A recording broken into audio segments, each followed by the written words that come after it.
da teoria do Darwin, o pessoal fala teoria da evolução, dá muito problema por conta disso, porque o pessoal acha que o negócio que evolui quer dizer que o outro deixa de existir. Então tem aquela frase famosa, né? Como tem macaco ainda, né? Se tem ser humano. É isso que o pessoal que é contra a teoria da evolução fala. Eu acho que o Darwin, se a gente chamasse de teoria da adaptação, seria muito melhor o nome do que de evolução. Porque é justamente isso, né? Como que as espécies vão se adaptando a tudo que vai mudando, cara. E o ser humano é verdade. Os caras... Você está falando que existem pessoas que pensam que... Muitas pessoas. Que a gente literalmente... Que o macaco evoluiu e virou ser humano. Tipo, o macaco acordou um dia, ele tava estudando pro Enem já. Tanto que o pessoal fala, cara, não, essa teoria é toda furada, ó, existe macaco ainda. Entendeu? Nossa. Falam assim, e falam sério, não é? Você é... Assim, a verdade... Você... Assim, aí eu posso ser burro também, por isso não quer chamar os outros de burro. A verdade é que tem um ponto onde a gente foi pra um lado e os macacos foram pro outro, né? Que na verdade... Há 8 milhões de anos atrás. O ancestral lá era o mesmo, né? Só que aí nós fomos se adaptando, começamos a correr nas savanas e tal. Então aí tem várias coisas que foram passando que é o que o Davi falou, o ser humano vai se adaptando. Sim. Aqui, mas por exemplo, você acha que o macaco sobe muito melhor em árvore do que eu, por exemplo. E aí? Pois é, se der uma merda que precisar subir na árvore, fudeu. Fudeu, entendeu? Mas é que num determinado momento que passou aí o planeta, era o lance das savanas, que a gente chama. Uhum. E aí o ser humano começou, né? Ficou de pé, ficou bípede e tal, pra poder sair correndo, que era a melhor jeito de escapar e de caçar e tudo mais. Mas aí, diferentemente daquela imagem lá que mostrava o pescoço mais grosso e adaptado pro celular, naquela época, não era brincadeira não. Se você não conseguisse ficar de 2 pés, você morria amizade. E aí só ficava quem conseguia. Não é que também, assim, de repente eles ficaram bípedes. Não. Mas, tipo, tinha alguém dentre aquela galera que, por acaso, conseguia ficar melhor naquela postura. Porque o corpo dele... Por acaso, por variações normais dentro da espécie, permitiu isso. Por isso que é importante a variabilidade genética, né, na espécie. Mas aí, tipo assim, ele conseguia... E conseguiu de uma maneira bem ruim, digamos, né? Assim, ficar bípede de uma maneira bem terrível. Mas ele não precisava ser perfeito, porque ele só precisava ser mais rápido do que o coleguinha dele, né? Exatamente, só precisava correr. Porque aí a onça, né? Ou sei lá o que, só pegava o amiguinho ali que não conseguia fazer tão bem o negócio. Pois é, interessante. Porra, eu ia falar um outro bagulho muito foda, cara. Esqueci, viado. Resumo da minha vida. E tem o lance de ir pra outro planeta também, né? Então, esse lance de... Imagina, se a gente começa, né, a colonizar Marte, igual o pessoal fala. Uhum. O ser humano, depois de não sei quantas gerações que começar a nascer lá, vai ser diferente também. Isso é, de fato, uma possibilidade. Pois é, mas será que a gente não controlaria as condições lá pra não ter essa alteração? O que tu pensa? Cara, acho que até um certo nível, sim. Mas depois... Aqui na Terra já acontece isso, cara. Que você pega o pessoal, por exemplo, que nasce em locais de alta altitude. Pega assim, vamos pegar... Os Sherpas, né? Sherpas. Boliviano, por exemplo, né? Ele tem o nariz mais largo. Por que ele tem o nariz mais largo? Porque ali tem pouco ar, precisa ter o nariz mais largo para conseguir inspirar mais ar. Então, ele pode ter começado aqui, mas depois de tantas gerações... ali, né, vivendo ali, nascendo ali, ele se adaptou. Então, em Marte, tudo bem, a gente pode ter, mas de qualquer maneira... Qualquer pequena variação é suficiente. Por mais que a gente tente imitar, não vai ser igual, cara. E aí vai começar, depois de sei lá quantas gerações, criar um ser humano um pouco diferente, entendeu? Eu acho que assim... Que rabuda ir pra Marte, irmão. Eu não iria não. Fazer o quê em Ceará Marte? tá bom já. Porra. Ceará é bom. Porra, malandro. Assim, você tá em Marte... Pra você, assim, a gente vai ter... Imagino que pra viver em Marte, sem todo aquele aparato, se eu quiser dar uma cagada em Marte e tal, eu tenho que fazer isso dentro... Tu se preocupa muito com isso, né? Porque, na verdade, aqui a gente também meio que caga dentro de um lugar, né? Ninguém caga caga na rua. dentro, Mas se eu precisar cagar na rua, eu consigo. cara. Se eu precisar, eu consigo. Lá em Marte não tem essa de cagar na rua. Ou seja, né? então pro Igor, ele só vai se sentir em casa num planeta se ele puder cagar na rua, né? Mas vai ter os banheirinhos. Não, então, a vida, Banheiro imagina... químico em Marte. Hã? Banheiro químico em Marte amanhã. Banheiro. Então, a verdade, assim, eu penso que, porra, a vida em um outro planeta, ela vai se dar dentro de um... Sim, dentro de um habitat, Dentro dentro de de um uma módulo, parada, de alguma não sei o coisa, quê. exatamente. Porque a gente não tem como Não transformar tem como. as outras características desse planeta. E a gente, como você disse, é extremamente frágil. Qualquer merda a gente vai pro espaço. Não, e assim, a gente acha que, tipo, a gente pode sair vivendo e cagar na rua em qualquer canto? Não é assim não, amizade. O universo não tá nem aí pra gente. O universo quer mais que a gente morra. Então, tipo, onde a gente tá aqui agora, que a gente consegue, tipo, viver e respirar simplesmente o ar que já tava aqui antes da gente, é uma coisa extremamente única e especial. Qualquer canto que tu vai no universo não vai ser assim. Vai ser terrível, vai ser uma merda. Provavelmente tu vai precisar de um aparato enorme pra poder conseguir fazer o básico do básico. Não, a gente só funciona aqui no planeta Terra, de todo o universo que a gente Aí. conhece. Não, mas dá pra... até onde a gente O conhece. Mas, Sagan fala muito bem isso. É o único lugar que a gente pode chamar de lar. É aqui. mas E eu não, estamos fudendo com ele. eu não duvido nada que um dia a gente descubra um lugar... O Sergião talvez possa dizer isso melhor, mas encontrar um lugar que seja tão habitável, ou talvez até mais habitável do que a Terra. Mas a gente tem um mas outro... tem um pessoal que já estuda isso, sabia? Pois é. Chama planetas superhabitáveis. Ah, Seriam mais habitáveis do que a mas Terra. isso é teoria só. Ninguém viu ainda isso. Não viu. Então, isso Mas daí... é possível. Então, mas só que isso em si, por si só já é um puta problema, eu imagino. Porque quão longe a gente consegue observar hoje? Quantos bilhões, ou milhões, ou milhares Ah, de não, anos mas luz? planeta a gente consegue ver muito perto só, cara. É? Planeta é só numa regiãozinha bem pertinho da gente. O que é perto, Sérgio? Não, cara, planeta a gente vê a 1.500 anos-luz. Tá bom, 1.500 anos-luz. Como é que tu vai chegar lá, irmão? Não tem como chegar e esquece. Então foda-se se achar um planeta, né? Com todo respeito, né?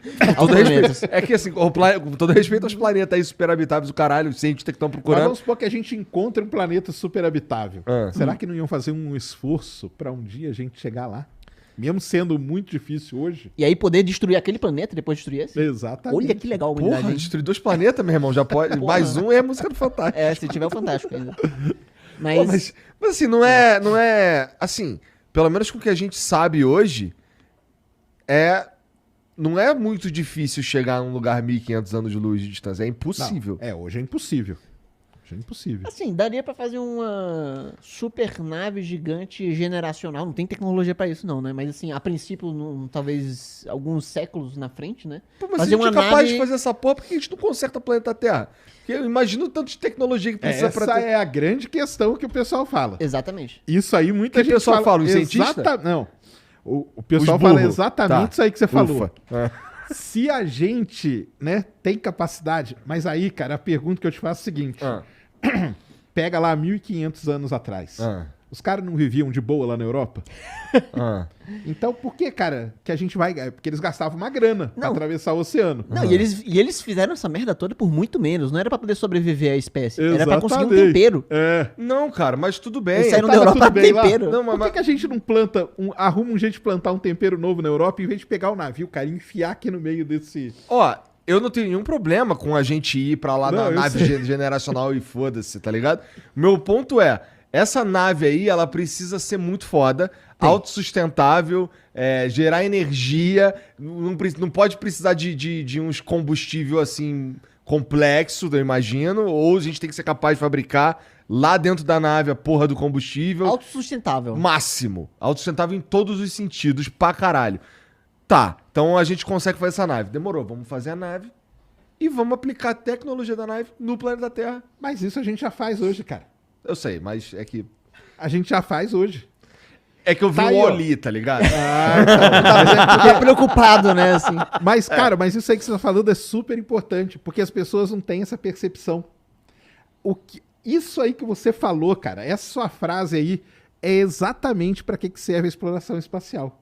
É exatamente para isso. Vamos fazer uma coisa para ir num lugar inatingível e tal. Vamos para Marte só tirar foto de pedra. Mas para que isso? Vamos pegar a tecnologia e aplicar aqui. A gente já aplica, cara. Tá aqui, ó, do nosso lado. Tá aí o celular, tá aí o GPS, tá tudo que a gente tem hoje, cara. Microcomputadores também. Exato, A internet microprocessadores. saiu por causa da corrida espacial, né? Exato. Então, Tipo assim, a galera queria ir pra Lua, mas precisava de um computador pra fazer umas contas bem besta, mas assim, precisava ainda. E aí os caras, não, vamos inventar um computador que cabe num foguete. é isso. Porque antes um computador era, sei lá, do tamanho de um andar, assim, sabe? Inteiro. Uma coisa absurda, não dá pra levar. E aí, Não tipo, foi o Steve Jobs que inventou o computadorzinho. Ah, não, cara, eu lamento dizer. Mas aí a NASA, ela inventou esses computadorzinhos e aí, tipo, a galera começou a perceber, cara, é possível fazer computadores pequenos que pessoas podem ter em casa. E aí começou. Mas isso aí que você falou é super importante, cara. Essa percepção que o pessoal tem que ter, entendeu? É, porque é bom. Mas é que eu já conversei contigo antes, né? Sim, Daí eu fico menos sim. burro. Porra, eu esqueci o nome dele, cara. Aquele que fica na cadeirinha assim. Stephen Hawking. De buraco negro. Eu achei muito interessante, cara. Ele conseguiu quebrar uns bagulho. Ele era especialista E ele nisso. era danado nisso, né, cara? Danadinho, inteligente demais. O que é o buraco negro? Então, buraco negro, de forma bem simples, cara. É. Você tem uma estrela, igual o Sol. Só que você tem estrelas no universo que elas são muito maiores que o Sol. Muito maiores. Tem 8 vezes a massa do Sol, 10 vezes a massa do Sol. É uma estrela muito grande. E toda estrela ela tem um ciclo de vida. A estrela, o que é? Nada mais é do que ela está queimando combustível nuclear. O Sol está transformando hidrogênio em hélio, depois do hélio vai para o carbono, oxigênio e tal, e vai transformando. Só que o Sol tem um determinado tamanho que ele não vai virar um buraco negro. Vai chegar num determinado ponto da vida dele, que ele vai expandir, vai esfriar e morreu. Só que as estrelas que têm 8 vezes a massa do Sol, que são estrelas muito maiores, elas não vão ter esse fim igual ao do Sol. Elas vão explodir num negócio que a gente chama supernova. Elas vão começar a queimar esses elementos todos, até que vai chegar no último elemento, ela não vai aguentar e ela vai cair em cima dela mesma. A estrela inteira vai cair em cima dela mesma e aquilo ali vai dar uma explosão que a gente chama de supernova. É uma puta explosão. É uma explosão mais violenta que tem no universo. Caralho. A gente vê resquícios. Quando tem uma... Às vezes o pessoal está observando galáxia e ele vê um brilho que é maior do que o brilho da galáxia inteira. Quer dizer que aquilo ali é uma supernova que surgiu naquela galáxia. A gente consegue observar algumas. Aqui tem projetos hoje que vasculham essas supernovas no céu. Isso é muito importante porque quando a estrela explode, ela tem lá toda a sequência de elementos químicos. Ela joga aqueles elementos todos no universo. Aí aquele elemento vai bater numa outra nuvem que está lá, vai virar uma outra estrela e vai acabar, no final das contas, gerando a vida. Por isso que o Carl Sagan sempre falou que a gente é poeira de estrela. Porque o elemento que tem aqui, o nitrogênio, o cálcio do seu osso e tudo, aonde que ele surgiu? Numa explosão de supernova. Nossa senhora. É, ele surgiu lá. Aquele cálcio lá da explosão da supernova grudou numa poeirinha. Aquela poeirinha no final grudou com várias outras, virou o Sol, virou os planetas, virou a Terra, surgiu a vida. O elemento químico que está aqui veio lá dessa explosão de supernova. E falam também que quando a luz das estrelas é tipo que a estrela já tinha... Explodiu há muitos anos. Pode ter morrido. Mas aí, só completando o buraco negro, explodiu a supernova. Quando explode, sobra um caroço. Um caroço dela, da explosão. A estrela não é destruída inteira, sobra um pedaço dela. Se esse pedaço que sobrou tem 3 vezes a massa do Sol, ele transforma num buraco negro. Buraco negro é isso. Ele transforma um buraco negro porque ele colapsa em cima dele mesmo. Então a estrela era grande, explodiu primeiro, e o que sobrou dela ainda era grande para ela colapsar dentro dela mesma e virar um buraco negro. Caralho, que Que doideira. doideira, Então, isso é um mano. buraco negro. Simples assim. Agora, o buraco negro que está no centro... Esse é um buraco negro que a gente chama de estelar, porque ele surgiu da morte de uma estrela. Beleza? Mas por que buraco? Ele... Como assim? Então, cara, Ele é uma aí que estrela tá. e ele vira um buraco? É, isso aí, o nome é meio... É, entendeu? Porque um buraco a gente imagina que dá pra entrar. É isso. Não tem buraco, não tem nada, tá? Tanto tem muita gente até que contesta esse nome buraco negro. O pessoal, o Einstein e tal, esse termo buraco negro é relativamente novo, é da década de 60 e tal. Antes o pessoal chamava de estrela negra. Tá? É, faz mais sentido. Faz mais né? sentido mesmo. Ele não é um buraco, ele é uma região do espaço onde a gravidade é muito forte. Tão forte que a luz não consegue escapar. Para você escapar da Terra, você tem que pôr um foguete e acelerar ele a uma certa velocidade para ele ir embora. Porque a Terra tem uma gravidade, certo? Aqui no caso da Terra, para você tirar o foguete e mandar ele para outro lugar, tem que ser 40 mil quilômetros por hora. Nossa 40 mil. Um buraco negro, e a velocidade da luz é 300 mil metros por segundo. É um negócio, a velocidade mais alta que a gente tem. O buraco negro, ele tem tanta massa ali, que a velocidade para você tirar algo dele é maior do que a velocidade da luz. Caralho. Nossa. Por isso que a gente não vê, por isso que ele é negro. Entendeu? Caralho. E ele estudava isso e ficou fascinado nisso, né? Estudava aí. Aí, esse é o estelar que eu falei. Ele estudava os que estão no centro das galáxias. Então, no centro da nossa galáxia tem um buraco negro que tem 4 milhões de vezes a massa do Sol. O quê? Aí a gente chama ele de buraco negro supermassivo. Ele é muita massa num lugar só. Como que ele surgiu? Esses ainda existem algumas dúvidas de como ele surgiu. Esses pequenininhos que eu mostrei, eles podem ter se indo colidindo um com o outro e tal, até formar um gigantesco desse aí. Então, em toda grande galáxia, a maior parte das grandes galáxias, tem um buraco negro desse no meio dela. Entendeu? Tem um buraco negro desse no meio dela. O que fascinava ele estudar ele? O que ganhava, sabe, entendendo do buraco negro? Por quê, cara? Buraco negro é o objeto mais intrigante que tem no universo, cara. É muito intrigante. Porque imagina, é um objeto, ou uma região ali, onde nem a luz consegue escapar. Mas existe um ponto ali dentro dele, que a gente chama de singularidade. O que acontece dentro do buraco negro, cara? Isso que eu ia falar, porque quando fala assim pra gente, buraco negro, a gente entende o quê? Aquilo que o Mitch falou. Um buracão que se você cair lá, o bagulho não tem fim, você fica caindo sem fim. Então, vocês já viram aquele filme Interestelar? Já. Eu não. Eu já. Não? Já viu? Bala. Falam Então, que esse filme é muito foda. é o melhor filme que tem, cara. Assista hoje ele que você vai brisar nisso aí. Aquela parte lá pro final ali do filme, não vou falar porque ele não viu, mas ali pro final do filme, eles estão dentro de um buraco negro. O que tem dentro de um buraco negro? Não sei, Para de cara. dar spoiler. A gente não sabe. Não, mas não é spoiler não, mano. isso É aí muito não bom. não é spoiler. Não, não. todo mundo fala que Mas esse você filme é muito acredita bom. que o que aconteceu lá no filme pode acontecer aqui? Não, Tipo, aqui é onde? Aconteceu dentro do buraco negro. do lance do cara, o que ele faz lá interfere aqui? Então, é isso que o Stephen Hawking estudava, cara. Era o lance dele estudar. Tanto que o cara do Interestelar, o cara que ajudou a fazer o filme, o nome dele é Kip Thorne. Sabe o que esse cara era? Amigo do Stephen Hawking, cara. Ai, caralho. Porque esses caras, eles brisavam nessas coisas, entendeu? O que acontece dentro do buraco negro? Será que do buraco negro eu consigo interferir em algo que está acontecendo não sei aonde? O que já entendeu? aconteceu. O que já aconteceu. Será que o buraco negro um dia pode desaparecer? Aí o Stephen Hawking criou a teoria dele, chama radiação Hawking. Ele fala que o buraco negro ali, ele fica bem pouquinho, ele vai perdendo um pouquinho, vai evaporando. Então, em trilhões de anos, ele pode evaporar totalmente. E se um buraco negro evapora? O que pode... Então, o cara trabalhava em todas essas ideias aí, ele ficava nisso, cara. E outro, o buraco negro é muito importante porque ele tá no meio de uma galáxia. Será que ele ajuda a galáxia a sobreviver, a morrer? Entendeu? Então tem toda uma... Isso que eu ia perguntar, será que ter um buraco negro é necessário? Porque e se acabasse com ele e acaba com o resto? Exato. Isso, E aí? isso que eu fico. Será que ele ajuda? Então, cara, é uma das Que áreas... doideira isso. É uma das áreas mais estudadas, é essa aí. Qual é a influência do buraco negro na galáxia, na formação de estrela? Será que é possível ter planeta ao redor de buraco negro? Pode ter. Será que pode ter vida ao redor de buraco negro? Pode ser E que aí? sim. E aí? Entendeu? Então tem tudo. E o Stephen Hawking, a área de estudo dele era essa aí, cara. Era ficar em cima pensando, imaginando e estudando todas essas coisas. Porque eu imagino como que ele estuda isso. Como que ele... Nossa, aprendi uma coisa nova. Nossa, descobri uma parada nova.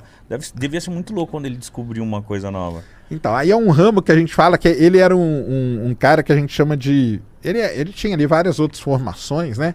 Ele, na verdade, ele era dono da cadeira de matemática lá na Universidade da Inglaterra e tal, mas ele era o que a gente chama de físico teórico. Então, o físico teórico, ele trabalha em cima das ideias, cara. É das ideias, é de equações. Pode ser. Vai resolvendo, pode ser isso, pode ser aquilo, é resolvendo a equação de um jeito. Cara, e se eu mudar isso daqui pra cá? E se eu fizer isso aqui? Mas aí de repente... Parece uma criança muito estudada. Que a Exato. criança fica... Não, e se? É isso aí. Eu ia ser esse cara. Aí eu penso o seguinte, aí ele tá ali estudando. Aí, de repente, alguém lá não sei aonde observou tal coisa. Aí falou, pô, tá aí, cara, era isso que eu precisava, dar aqui sua observação. Aí ele pegava um dado, colocava ali onde tinha e mexia e tal. Então o trabalho dele era esse, era um cara, assim, sensacional, cara, sensacional mesmo. Ele ajudou bastante, né? Ó, essa parte aí de buraco negro, cara, foi ele que deu uma impulsionada.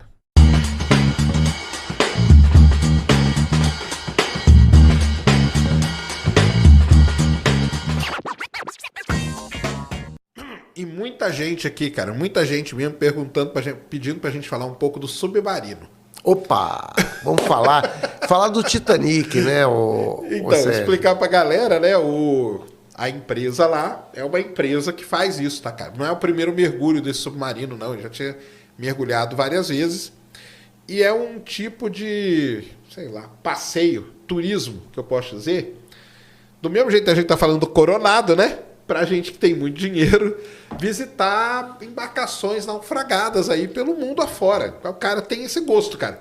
Pô, é mórbido, eu gosto de né? coisa que É se eu mórbido. falar, vocês vão falar, cara, o Sacane é maluco, tá? Mas eu gosto. Tem cara que gosta de ver barco naufragado. E só que se paga muito caro pra isso. Esse submarino já tinha mergulhado aí. E aí ele foi mergulhar o Titanic, né? Pra ver o Titanic. O Titanic, o problema dele, cara, é que ele tá muito fundo, né? É uns 4 mil. 4 mil, chega a 4 mil, né? 4 mil. 4 mil metros. Uma outra coisa que eu falo pro pessoal, o fundo do mar, cara, não é uma... Você vê no desenho, tudo liso, porque o cara não vai desenhar do jeito que é, cara. Ele faz um negócio liso e desenha o Titanic ali quebrado. O fundo do mar não é daquele jeito. Você tem montanha, você tem fossa, você tem, né? É um negócio todo complicadíssimo o fundo do mar. Lembrem do acidente da Air France, quanto tempo demoraram para achar a caixa preta, porque ela estava enfiada num desses lugares aí. Então o fundo do mar é um negócio muito complicado. Os caras desceram lá, nem vi mais notícia e tal, mas estão lá. Então, Eu acho que é quase impossível sair. também acho. O comandante do navio que estava em cima falou que eles podem ter se prendido esse submarino, esse submersível, ele pode ter agarrado em algum lugar ali, ou no próprio Titanic, ou em algum canto, e aí vai ser muito complicado. Uma primeira coisa, tá, pessoal? Que tem muita gente falando que esse submarino levou a internet do Elon Musk. Ele não levou, cara. Porque a internet do Elon Musk é uma antena. Não tem como você descer uma antena dentro do mar, cara. E outra, a antena, para ela funcionar, ela tem que estar ligada num cabo. Não, tem até uma história interessante, Sérgio, que é o seguinte, essa área que eu mexi, né? Eu me formei. Então, o que acontece é o seguinte, a comunicação de submarinos, ela é feita em baixíssima frequência. Então, o que acontece, gente? Não há propagação no mar, você não consegue propagar dados em grande volume. Então, o que acontece? Se você for ver, tem até umas antenas, se você for no Rio, acho que tem umas antenas enormes, assim, que são comunicação em baixa frequência, ou seja, são poucos dados, é aquela coisa assim, A, B, C, é um negócio bem lento. Então, como que era feita a comunicação? Alguns submarinos desses, eles têm um cabo que une ao cara e que ele pode fazer um tráfego de informação. Esse que submarino, é o Tether, né, que a gente fala. Esse submarino específico não tem cabo. Não tem. Né?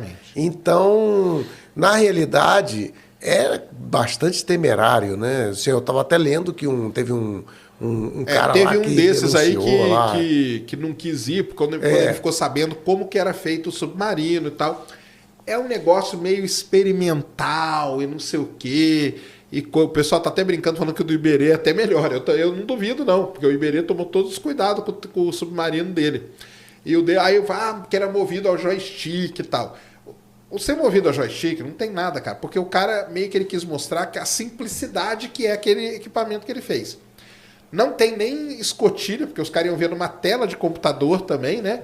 Mas aí, como eu falei, cara, não vou entrar no mérito do gosto, porque gosto cada um gosta daquilo que gosta, entendeu? Agora, o problema é esse, né, cara? É você descer num negócio que não tem todas as especificações. E aí começa, já tô até imaginando, Sérgio, na hora que acharem, porque vão achar, né? Na hora que acharem o submarino, se ele estiver preso no Titanic, vai começar a maldição do Titanic. Maldição. Já arriscar aqui, meia dúzia que já escreveu. Esse navio é amaldiçoado. Ó, tá vendo? Esse navio é amaldiçoado. É isso mesmo, tem isso também.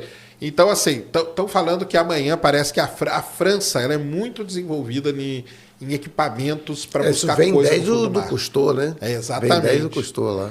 E parece que amanhã a França está levando um equipamento específico dela lá para poder vasculhar, para ver se ele tá preso ou não tá, se tá, o que aconteceu. Uns dizem que ele já implodiu, entendeu? Não dá para saber, nada disso, temos que esperar. Então não tem muito o que falar. Mas os caras foram lá para quê? Para ver o Titanic, né? E o Titanic? Você gostaria de ver o Titanic assim? Olha, eu vou te dizer, eu sempre gostei dessa história, escrevi até um artigo sobre isso, Sérgio. Porque o Titanic, ele por trás dele tem muitas coisas estranhas, né? Inclusive tem um livro que foi escrito alguns anos antes, né? Que descreve muito do que aconteceu com o Titanic, né? E algumas características do próprio naufrágio, né? Que todo mundo já conhece pelos filmes e tal, mas tem uma característica específica chamada o navio misterioso, é o Mystery Ship. E aí eu fiz um levantamento, porque aquela história mexe com astronomia. Então, qual foi a minha curiosidade? Qual era o céu na hora que ele afundou? Quando eu fui ver o céu, qual não era a minha surpresa? Quando eu vi que Marte estava se pondo. E aí tinha uma lenda de que as pessoas lá, muitas, disseram, não, vamos aguardar aqui, não vamos para os escaleres, porque a gente está vendo um navio. Ah, entendi. Esse era um navio misterioso. Como ele estava abaixo no horizonte, parecia o farol de um navio. Exato. A minha suspeita, uma das suspeitas é que é o seguinte, é que eles depois diziam assim, ele foi se afastando da gente. O que é se afastando? Exatamente. Foi se pondo, né, cara? E aí depois até denunciaram, porque eles acharam que era do Califórnia. Então, tipo assim, foi o comandante do Califórnia que foi embora. E, na realidade, depois quando a gente achou o Titanic bem afastado da posição que ele fez o distress signal lá, o aviso, né? Porque foi o primeiro SOS, né? Sim. E aí, o que acontece? Hoje a gente sabe que não pode ter sido o Califórnia. Então, cara, será que foi algum outro navio que ninguém sabe quem foi? Então eu escrevi até um artigo, tinha lá no meu site, sobre isso, mostrando o céu naquele momento. Qualquer um pode fazer, gente. Pega o Stellarium, coloca a data, a hora do navio e vê no céu o local e vê no céu exatamente como é que estava lá. Tá entendendo? Vocês vão ver as constelações, tudo direitinho. Então essa história do Titanic, ela é uma história fantástica. Com relação a esse submarino, do que eu vi até hoje, vi alguma coisa... Bom, eu sinceramente acho que foi bastante irresponsável. Até tem uma pessoa lá, que era um funcionário, que denunciou, por exemplo, coisas assim absurdas. Tipo, a escotilha, ela só era aprovada a 1.500 metros de profundidade, o cara ia a 4.000, pô. Então, só por fora também. No caso a gente sabe que não foi a escotilha, porque, assim, supondo que esse bang são os caras lá, na hora que arrebentou a escotilha, gente, ou alguma coisa assim, aquilo ali é instantâneo, não tem, ali a pressão é absurda.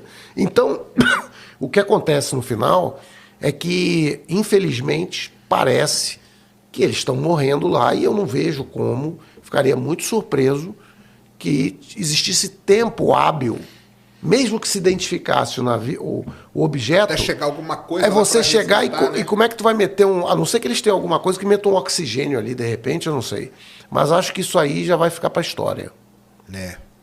Realmente é uma situação complicada e tal.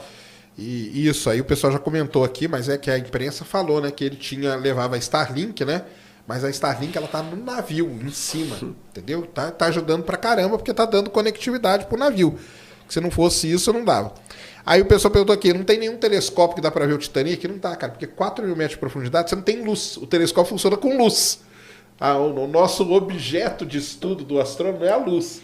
E isso não adianta você mirar um telescópio lá. Isso que você mencionou é interessante, porque abaixo de 30 metros já é negro. Então é o seguinte, se você está a 100 metros, 200 metros de profundidade, 3.000 metros, 5.000 metros, ninguém enxerga absolutamente nada. E se vocês forem ver, interessante, você já viu aquele que eles mandam lá para baixo? Aquele holofote para ver 3 metros de distância, cara, é um holofote desses de estádio de futebol. Os ROV que a gente chama. Eu já vi muito ROV, que eu trabalhei embarcado. E eu muitas vezes ia acompanhar o cara nos ROV ali, entendeu? Descendo e tal, porque às vezes prende uma coisa, às vezes tem peixe que prende na árvore de Natal, que você chega com esse ROV, com a garrinha dele, dá uma cutucada pro peixe sair e ir embora, entendeu? Podia descer um negócio desse? Poderia, mas aí são pouquíssimos que aguentam. O problema do Titanic é isso, galera. Ele Profundidade, é 4 quilômetros, cara. Então aguentar a pressão de 4 quilômetros não é... Esses ROV aí que a Petrobras tem funciona a 2.500, 2.800 no máximo, entendeu? De lâmina d'água. Não chega a 4 quilômetros. É pressão violentíssima, cara. É uma pressão violentíssima. Não é qualquer coisa que aguenta, né? Até que tem aquele negócio, não sei se você concorda, o pessoal e aí tá tendo toda essa discussão agora, por causa do... O pessoal tá corrigindo aqui, a gente tá falando de submarino, cara, só para simplificar, tá? A gente sabe, é um submergível e tal, mas a gente tá falando isso só para... O pessoal tá falando assim, aí ó, e aquele negócio, né, do que... O que você preferiria? Ficar preso num submarino a 4 km de profundidade ou numa nave espacial na órbita da Terra? E aí? Isso aí é uma coisa que vem logo na cabeça, né, quando a gente vê isso. Eu diria para você que eu acho que uma órbita em volta da Terra é mais fácil. Mas o pessoal fala, então, porque o pessoal vai até cobrar de mim e falou, bem que você fala, né, cara? Eu falo, cara, o espaço não é tão simplista assim, tá? A resposta, mas o espaço é mais tranquilo, né? Do que numa altíssima profundidade dessa, né, cara? Eu acredito que sim. Assim, essa questão é porque é justamente o problema inverso, né? Enquanto um tem uma pressão absurda, o outro não tem nenhuma, ele vai sugar tudo ali, não vai sobrar nada. Se tiver um buraco ali, exato. Ele vai, um implode, o outro meio que explode, né? Mas eu acho que o espaço é uma... Ele é uma coisa engraçada, né, Sérgio? Porque a gente vê, por exemplo, essas naves indo para a Lua ou para Marte, etc. Na realidade, o cálculo em si das órbitas e tal, ele não tem uma sofisticação muito grande.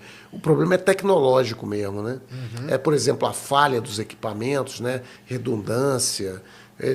Tipo o que aconteceu na Apollo 13 lá, né? O cara... Aquele filme ali eu já vi umas 15 vezes. Eu não sei você, mas eu já vi umas 15 vezes. É demais, né? Porque aquele negócio ali beira o inacreditável, né? Exatamente. Aquele é um dos poucos que eu dou razão pro pessoal, que diz assim, não, o homem não foi na Lua. Vai ver que inventaram a Apollo 13 também.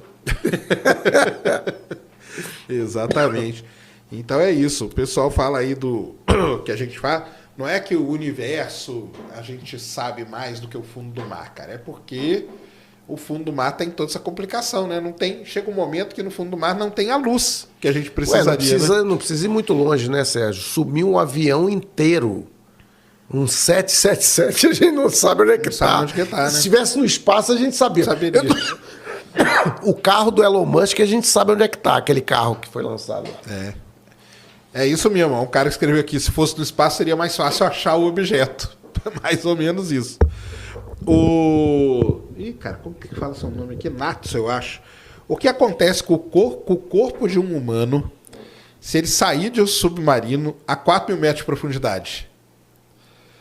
Cara, esmagado, né? Imediatamente, né, cara? Porque qual que é aquela regra mesmo? A cada 10 metros... Não, como que é? A cada 100 metros é um ATM, né? A mais, não é isso? Eu não sei. Mas é uma coisa a regra absurda. Do ATM, como que é um absurdo. Eu acho que a cada 100 metros... É uma atmosfera? Uma atmosfera a mais de pressão, não é? Mas é linear isso? Eu acho que é assim. Esse aqui, ó. Hã? O que ele fala aí? Aqui, ó. 1 ATM igual a 1,01.10 e 5. Não. Não é isso. Não.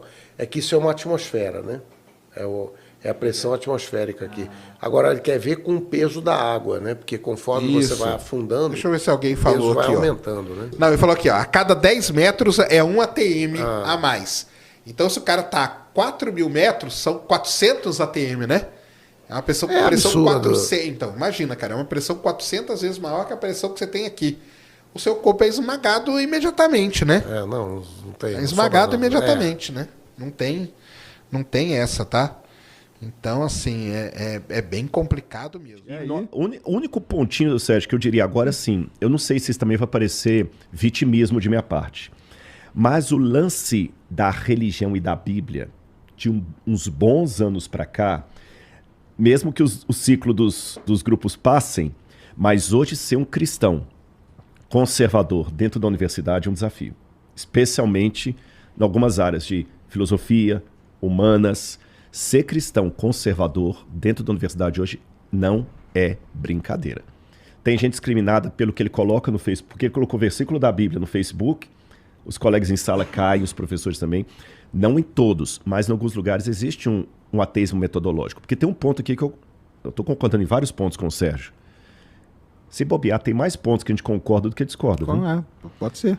O problema é que discorda no fundamental, né? Não, mas eu vou até chegar nesse ponto se você quiser. A questão de provar Deus, já vi que eu não posso. Então, se eu tentar usar a ciência para provar o designer,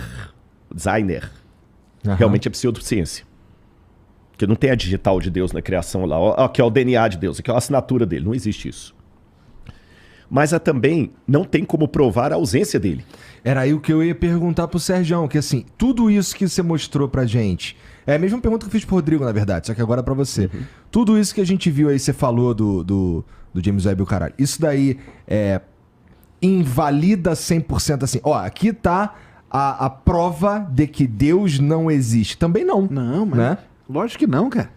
Isso aqui não tem... E, de novo, né? Do mesmo jeito que não quer provar e nem refutar o Big Bang, não tem nada a ver com Deus aqui, cara. É entendeu? Verdade. Aliás, os caras que estão trabalhando nisso, muitos deles podem acreditar em Deus, podem acreditar no que for, cara. Mas ele tá... Aquele ali é o trabalho dele. Ele tá analisando aquela imagem. O James Webb existe, a imagem existe. Pô, vamos analisar a imagem, entendeu? Ele não tá... Nada disso. Pode ser também que possa passar essa impressão que os cientistas meio que trabalham para refutar a existência de Deus, entendeu? Jamais, cara, jamais.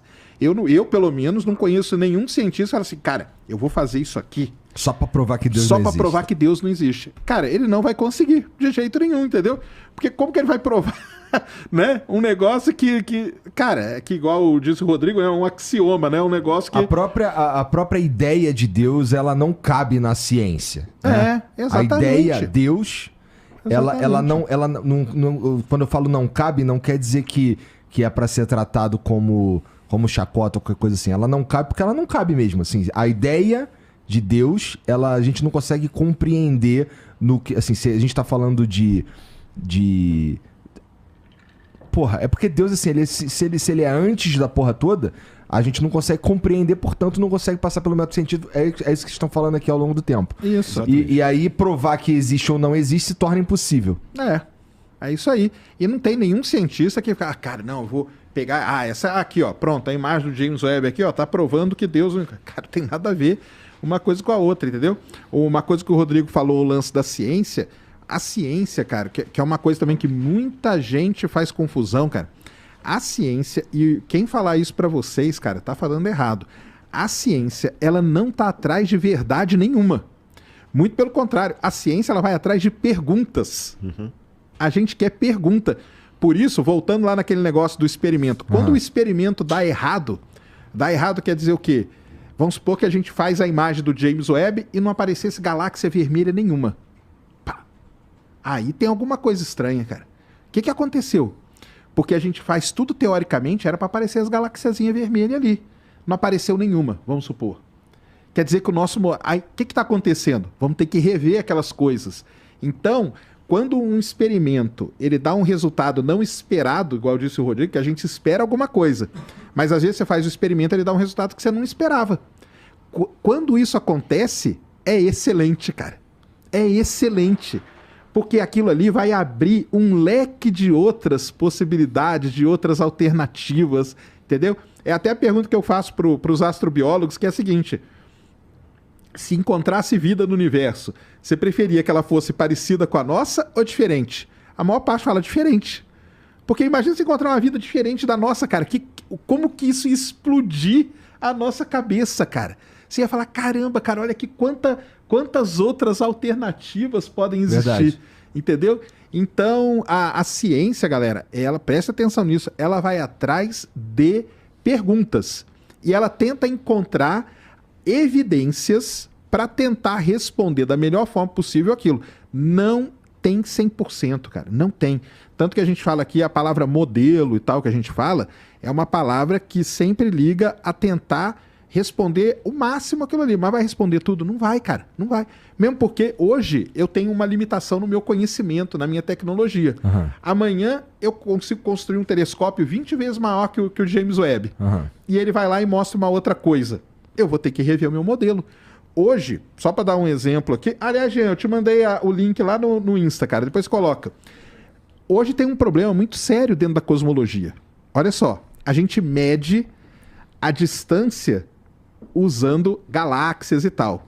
Calcula lá a constante de Hubble e mede o quanto... Porque o universo está se expandindo a uma taxa. A uma aceleração que a gente chama. A gente faz uma medida de um jeito, dá um valor. A gente faz uma medida de um outro jeito, certinha, bonitinha, dá outro valor diferente, cara. E aí? O que está acontecendo? Chama crise cosmológica. Que merda. A gente não sabe o que está acontecendo. E isso é legal pra caramba, porque tá dando a chance do quê? Da gente ir lá investigar e tudo mais. Isso aqui foi a última coisa que o James Webb fez. Então, olha ali, ó. Tá vendo aquele Z? Tem uma letrinha Z. O astrônomo, cara, ele não mede distância em milhões de anos-luz, milhares de anos-luz, entendeu? Ele mede a distância em Z. O que quer dizer o Z? Z é desvio para o vermelho. Então, quanto maior aquele Z ali, não quer dizer também que está mais distante. O astrônomo fala assim, é que está mais próximo do início. Tem a diferença. A gente fala mais distante, tá tudo bem para nós aqui normais, os astrônomos eles falam desse jeito. Então você tá vendo o que ele tá medindo ali? Não é aquela coisa branca, é aquele pontinho amarelinho ali, ó. Bem no meio. Bem no meio. Aquilo ali, Z igual a 12,5. E a outra ali, ó, tá vendo? É aquela manchinha laranja ali, Z 10,5. Esse 12,5 coloca aquele pontinho a 13,5, 13,4 e alguma coisa ali, bilhões de anos-luz. Então é isso que a gente mede. Isso aqui foi a última...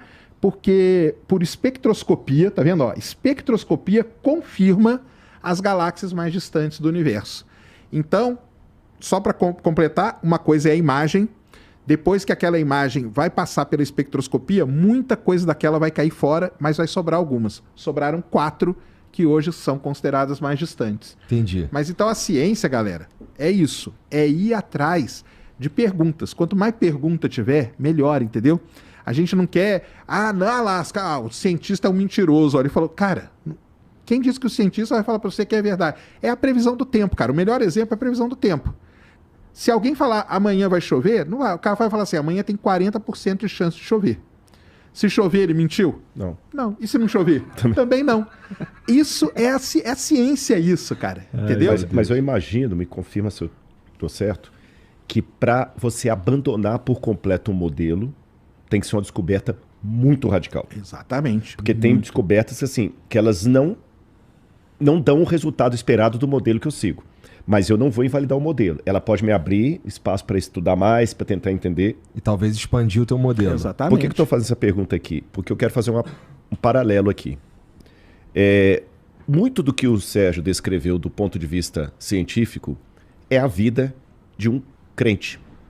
Vou falar dentro do cristianismo. Eu sei que tem o budismo, os shintoísmo, vou falar dentro da minha experiência cristã. Deus, como criador, vou usar agora a linguagem teológica, ou se vocês quiserem eu posso falar assim, causa primeira. Eu posso falar como Aristóteles, causa primeira, ou eu posso falar como crente, Deus Chama criador. de Deus porque eu acho que fica mais vai fácil. falar mais de uma maneira mais pessoal. Exatamente. Eu trabalho com o modelo de um Deus criador. Aí eu fiz 2 perguntas aqui, mas eu vou fazer uma terceira. Vai. A primeira pergunta é, por que existe algo ao invés de nada? Por que a música ao invés de ruído? Porque as coisas não apenas existem, mas elas têm uma lógica. Se elas não tivessem uma lógica, você não podia fazer a espectrometria aí, não podia fazer nada disso. Para você ter uma lógica, isso pressupõe inteligência, design.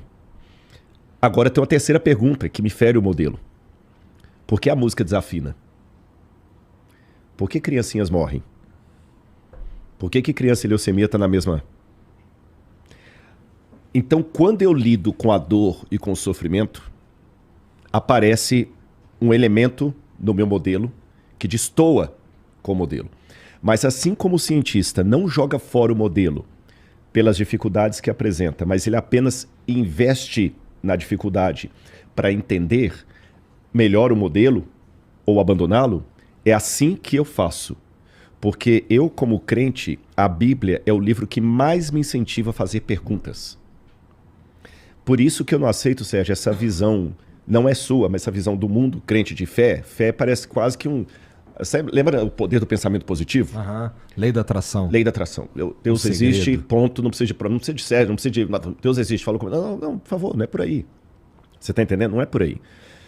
Eu já mostrei a minha ideia de fé, Bíblia, aquela comparação e tudo mais, e tem parte de base bíblica por isso. Se eu pegar a palavra pistis, em grego, que usa para fé, vai no dicionário. Crença que advém da... Como é que é? Certeza que advém da possibilidade de crença. Esse que é o sentido da palavra pistis, usada. Então, a Bíblia me incentiva a fazer muitas perguntas. Jesus de Nazaré, não tem ninguém com mais fé do que ele. Ele terminou na cruz do Calvário fazendo uma pergunta. Elahi, Elahi, lama sabachthani. Deus meu, por que me desamparaste? Abraão, se você trouxer um rabino aqui, ele vai falar que Abraão é o pai da fé. A Bíblia, Abraão é o pai da fé. Assim como Einstein é o pai da teoria da relatividade, Abraão é o pai da fé. E a primeira vez que Abraão abre a boca para falar na Bíblia é para colocar uma pergunta. Como será isso? Não faz sentido. Maria, como? Jesus, como? A Bíblia incentiva a fazer perguntas a todo tempo, a ponto que, cito de novo o Teilhard de Chardin, eu estou mais próximo de Deus quando eu faço perguntas do que quando eu faço afirmativas. Essa é a minha questão. Você está entendendo? A Bíblia me incentiva. Deus fala assim, provai e vede que o Senhor é bom. Vinde, arrazoemos, diz o Senhor. Estou citando o profeta Isaías. Essa palavra arrazoemos em hebraico significa, vamos botar a razão para funcionar, sua cabeça comigo. Vinde, arrazoemos, diz o Senhor. Provai e vede, fazei prova de mim. Essa palavra prova, ta'am em hebraico, é fazer prova quase empírica. Quase empírica. Então existe uma questão aí de ele vir e preencher a sua vida e lhe dar uma... Eu admito, pode chamar este viés, eu chamo de cosmovisão, que dentro do meu modelo tem coisas realmente que eu não entendo. Mas ainda assim faz sentido.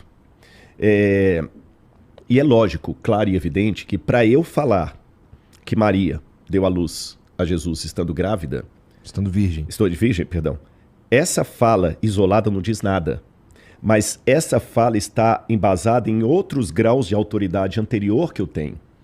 Então, por exemplo, para eu ouvir o que o Sérgio falou aqui sobre astronomia e fazer perguntas honestas e falar, poxa, que legal isso aí, essa minha posição diante dele está embasada em outras certezas sobre o Sérgio que eu tive aqui.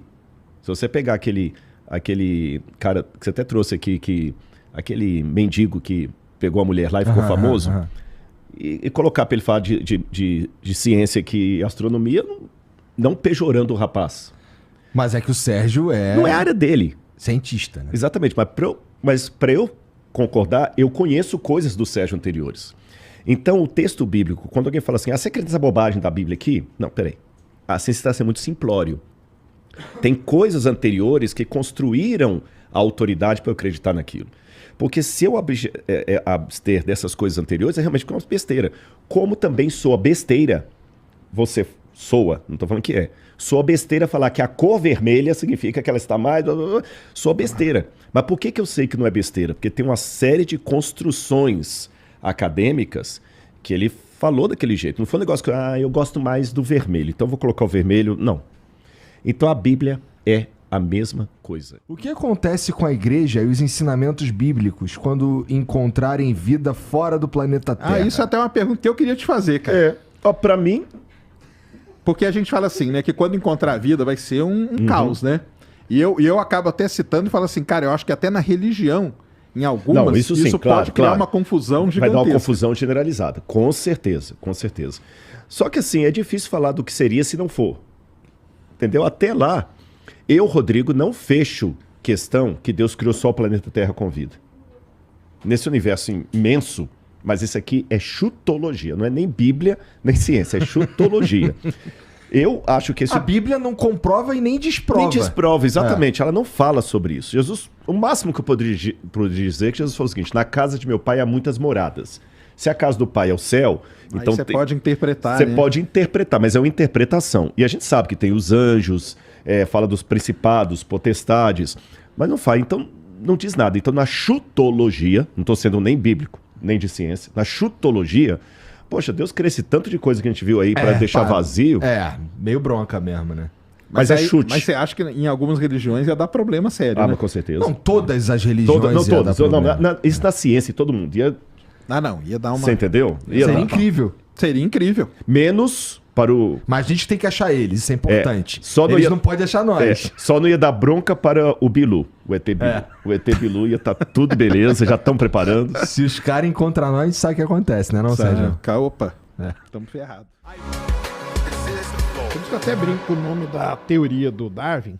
O pessoal fala teoria da evolução. Dá muito problema por conta disso. Porque o pessoal acha que o negócio que evolui quer dizer que o outro deixa de existir. Então tem aquela frase famosa, né? Como tem macaco ainda? Né? Se tem ser humano. É isso que o pessoal que é contra a teoria da evolução fala. Eu acho que o Darwin, se a gente chamasse de teoria da adaptação, seria muito melhor o nome do que de evolução. Porque é justamente isso, né? Como que as espécies vão se adaptando a tudo que vai mudando, cara. E o ser humano é verdade. Os caras. Você tá falando que existem pessoas que pensam que.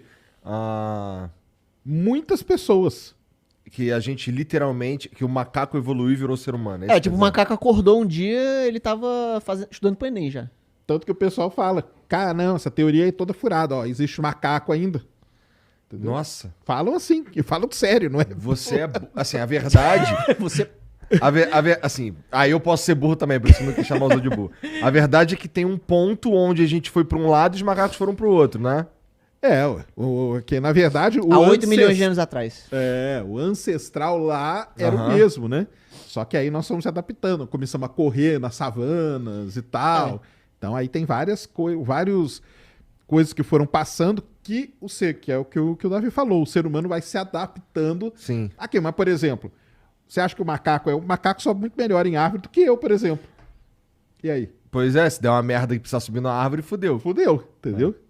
Mas é que num determinado momento que passou aí o planeta, era o lance das savanas, que a gente chama.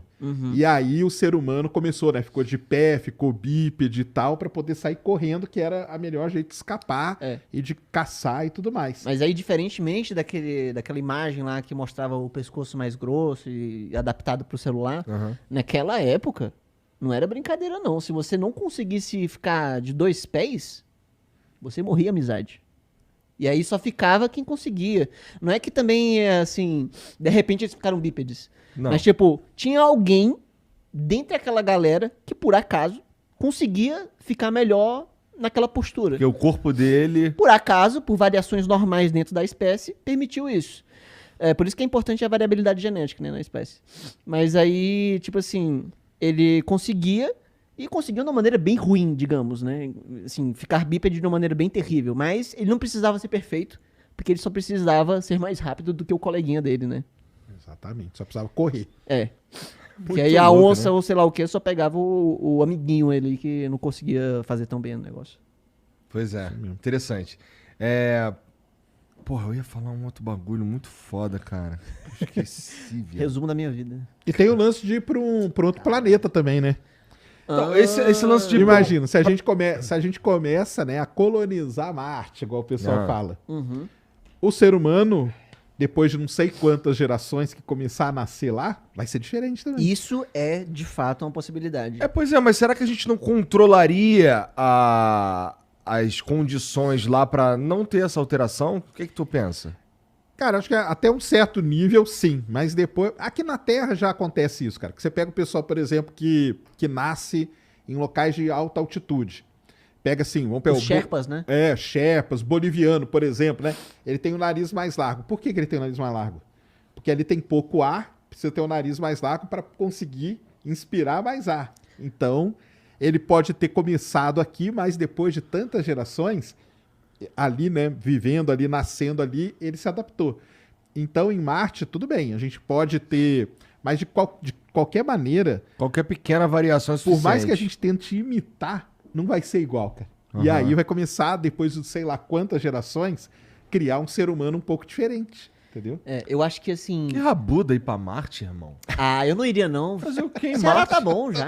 Porra. Ceará é bom. Porra, malandro. Assim, você tá em Marte. Pra você, assim, a gente vai ter... Imagino que pra viver em Marte, sem todo aquele aparato, por exemplo, se eu quiser dar uma cagada em Marte e tal, eu tenho que fazer isso dentro... Tu se preocupa muito com isso, É né? porque, na verdade, aqui a gente também meio que caga dentro de um lugar, né? Ninguém caga caga na rua. dentro, Mas se eu precisar cagar na rua, eu consigo. cara. Se eu precisar, eu consigo. Lá em Marte não tem essa de cagar na rua. Ou seja, então pro Igor, ele só vai se sentir em casa num planeta se ele puder cagar na rua, né? Mas vai ter os banheirinhos. Não, então, a vida, Banheiro eu químico em imagino... Marte. Hã? Banheiro químico em Marte amanhã. Banheiro. Não, a verdade, assim, eu penso que, porra, a vida em um outro planeta, ela vai se dar dentro de um... Sim, dentro do habitat, Dentro dentro de do uma móvel, parada, dentro de não alguma sei o coisa, quê. exatamente. Porque a gente não tem como transformar Não tem como. as outras características desse planeta. E a gente, como você disse, é extremamente frágil. Qualquer merda, a gente vai pro espaço. Não, e assim, a gente acha que, tipo, a gente pode sair vivendo e cagar na rua em qualquer canto? Não é assim não, amizade. O universo não tá nem aí pra gente. O universo quer mais que a gente morra. Então, tipo, onde a gente tá aqui agora, que a gente consegue, tipo, viver e respirar simplesmente o ar que já tava aqui antes da gente, é uma coisa extremamente única e especial. Qualquer canto que tu vai no universo não vai ser assim. Vai ser terrível, vai ser uma merda. Provavelmente tu vai precisar de um aparato enorme pra poder conseguir fazer o básico do básico. Não, a gente só funciona aqui no planeta Terra, de todo o universo que a gente conhece. Não, mas dá pra... até onde a gente conhece, mas... Sagan fala muito bem isso. É o único lugar que a gente pode chamar de lar. É aqui. Mas E eu não, estamos fudendo com ele. eu não duvido nada que um dia a gente descubra um lugar... O Sérgio talvez possa dizer isso melhor, mas encontrar um lugar que seja tão habitável, ou talvez até mais habitável do que a Terra. Mas aí a gente tem um mas outro... tem um pessoal que já estuda isso, sabia? Pois é. Chama planetas superabitáveis. Ah, Seriam mais habitáveis mas que a mas Terra. isso é teoria só. Ninguém viu ainda isso. Não viu. Então, isso Mas daí... é possível. Então, mas só que isso em si, por si só já é um puta problema, eu imagino. Porque quão longe a gente consegue observar hoje? Quantos bilhões, ou milhões, ou milhares de Não, anos mas luz? planeta a gente consegue ver muito perto só, cara. É? Planeta é só numa regiãozinha bem pertinho da gente. O que é perto, Sérgio? Não, cara, planeta a gente vê a 1.500 anos-luz. Tá bom, 1.500 anos-luz. Como é que tu vai chegar lá, irmão? Não tem como chegar, esquece. Então foda-se se achar um planeta, né? Com todo respeito, né? Com todo respeito. É que assim, com todo respeito aos planetas aí superhabitáveis do caralho, os cientistas que estão Mas procurando. vamos supor que a gente encontre um planeta superabitável. Ah. Será que não iam fazer um esforço pra um dia a gente chegar lá? Mesmo sendo muito difícil hoje? E aí poder destruir aquele planeta e depois destruir esse? Exatamente. Olha que legal a humanidade. Porra, hein? destruir 2 planetas, meu irmão, já pode. Mais um é a música do Fantástico. Se tiver o Fantástico ainda. Pô, mas assim, não é. Assim, pelo menos com o que a gente sabe hoje, não é muito difícil chegar num lugar 1.500 anos de luz de distância. É impossível. Não, hoje é impossível. Hoje é impossível. Assim, daria pra fazer uma super nave gigante generacional. Não tem tecnologia pra isso não, né? Mas assim, a princípio, talvez alguns séculos na frente, né? Pô, mas fazer se a gente uma é capaz nave- de fazer essa porra, por que a gente não conserta o planeta Terra? Porque eu imagino o tanto de tecnologia que precisa Essa pra ter. é a grande questão que o pessoal fala. Exatamente. Isso aí muita Que gente pessoal fala? Os cientistas? Não. O pessoal Os fala burros. exatamente Tá. isso aí que você falou. Ufa. É. Se a gente, né, tem capacidade... Mas aí, cara, a pergunta que eu te faço é a seguinte. Pega lá 1.500 anos atrás. Os caras não viviam de boa lá na Europa? Então, por que, cara, que a gente vai... Porque eles gastavam uma grana pra Não. atravessar o oceano. Não, e eles fizeram essa merda toda por muito menos. Não era pra poder sobreviver à espécie. Era pra conseguir um Exatamente. tempero. É. Não, cara, mas tudo bem. Eles saíram Tava da Europa tudo bem lá? tempero. Não, Por que a gente não planta, arruma um jeito de plantar um tempero novo na Europa em vez de pegar o navio, cara, e enfiar aqui no meio desse... Ó, eu não tenho nenhum problema com a gente ir pra lá Não, na eu nave sei. generacional e foda-se, tá ligado? Meu ponto é, essa nave aí, ela precisa ser muito foda, autossustentável, gerar energia, não pode precisar de uns combustível assim complexo, eu imagino, ou a gente tem que ser capaz de fabricar lá dentro da nave a porra do combustível. Autossustentável. Máximo. Autossustentável em todos os sentidos, pra caralho. Tá, então a gente consegue fazer essa nave. Demorou, vamos fazer a nave e vamos aplicar a tecnologia da nave no planeta Terra. Mas isso a gente já faz hoje, cara. Eu sei, mas é que... A gente já faz hoje. É que eu vi Tá o aí, ó. Oli, tá ligado? Fiquei preocupado, né, assim. Mas, cara, mas isso aí que você tá falando é super importante, porque as pessoas não têm essa percepção. Isso aí que você falou, cara, essa sua frase aí é exatamente para que serve a exploração espacial. É exatamente para isso. Vamos fazer uma coisa para ir num lugar inatingível e tal.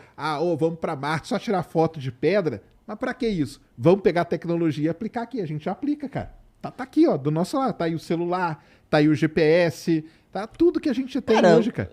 Microcomputadores também. Exato, A internet microprocessadores. saiu por causa da corrida espacial, né? Exato. Então, Tipo assim, a galera queria ir pra Lua, mas precisava de um computador pra fazer umas contas bem besta, mas assim, precisava ainda, e aí os caras, não, vamos inventar um computador que cabe num foguete. é isso. Porque antes um computador era, sei lá, do tamanho de um andar, assim, sabe, inteiro. Uma coisa absurda, não dá pra levar. E aí, Não tipo, ele... foi o Steve Jobs que inventou o computadorzinho. Ah, não, cara, eu lamento dizer. Mas aí a NASA, ela inventou esses computadorzinhos e aí, tipo, a galera começou a perceber, cara, é possível fazer computadores pequenos que pessoas podem ter em casa. E aí começou. Mas isso aí que você falou é super importante, cara. Essa percepção que o pessoal tem que ter, entendeu? É, porque é bom. Mas é que eu já conversei contigo antes, né? Sim, Daí eu fico menos sim. burro. A long, long time ago, I can still remember how that music used to make me smile. And now I knew if I had my chains, that I could make those people dance and maybe they'd be happy for a while. A February made me shiver with the paper I deliver. Bad news on the doorstep. I couldn't take one more step. I can't remember if I tried when I read about his widow bride. Something touched me deep inside the day the music died.